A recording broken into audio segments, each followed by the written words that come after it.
Mga Lods, magandang araw sa inyo. So sa video na to is i-walk through ko naman kayo sa the day after ng pagkikita namin ng nanay ko. So 'di ba nagkita na nga kami dun sa May Tulay. Halos lahat naman siguro napanood na 'yon. Pagkatapos kumain, konting kwentuhan, tapos meron parang production number. Tapos yun na nga, hinatid kami sa villa. At yung villa na tinutuluyan namin is 20 minutes away lang ang bahay ng nanay ko ron. So, ang plano, pwede siyang matulog doon kasi may kwarto pa sa baba at sa taas. Pero nag-decide siyang umuwi. Kasama ng mga kaibigan niya. Actually, pati yung mga kaibigan niya kasamang nandun eh. So, umuwi muna sila.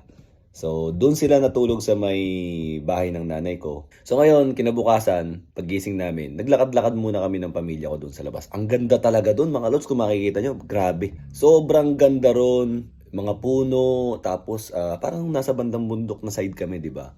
Makikita mo yung fog talaga. Tapos ang daming bulaklak sa may paligid. May bulaklak pa nga ng kalabasa eh. Alam mo yun, parang gusto kong kunin yung bulaklak eh. Parang gusto kong ulamin. Naging Pilipino bigla sa Korea, no? But anyways, yun. Bumalik na kami ng villa kasi nga yung nanay ko is sabi darating daw ng gantong oras. So bumalik kami. So dumating na nga yung nanay ko kasama ng mga kaibigan niya. At meron silang dalang kimbap. Yan, so yan yung kimbap. Yung kimbap na yan, Los, and nga yung sobrang gustong gusto ko na pag siya ang gumagawa. Tingnan nyo naman, Los, so tingnan nyo naman yung laman. Tingnan nyo, di ba? Yung, grabe, sobrang sarap. Tapos may design pa yung iba, di ba, na parang bulaklak. So yun nga yung storya, yung kinukwento ng nanay ko doon sa may Jessica Soho. Na nung field trip namin nung kinder ako, gumawa siya ng marami nun. Kasi may mga teachers ako doon na gusto niya rin bigyan. Ilan lang naman yung teacher sa kinder, di ba? Hindi ko binigay lahat, kinain ko yung iba.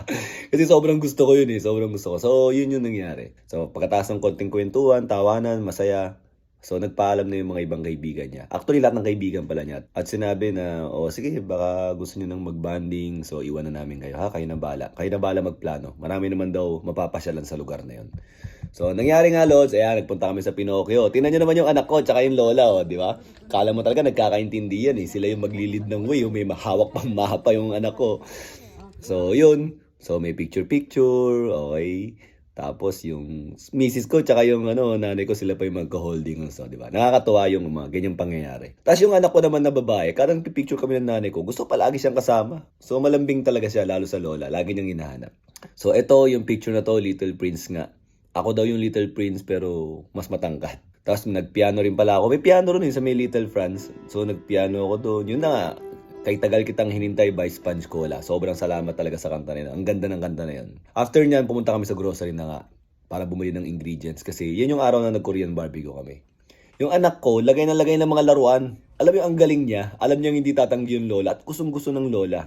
So nagtalo pa kami ng ng nanay ko. Sabi ko, hindi ako magbabayad, ako magbabayad. Naghalit siya sa akin, hindi, siya daw, kasi siya daw yung nanay, di ba? Gusto niya talagang gampanan yung pagiging nanay ng mga time na yun. Hindi ko na rin ganong kinontra. Tapos, ito pa yung headband, no? Ang dami namin dalang ipit, tsaka headband ng anak ko.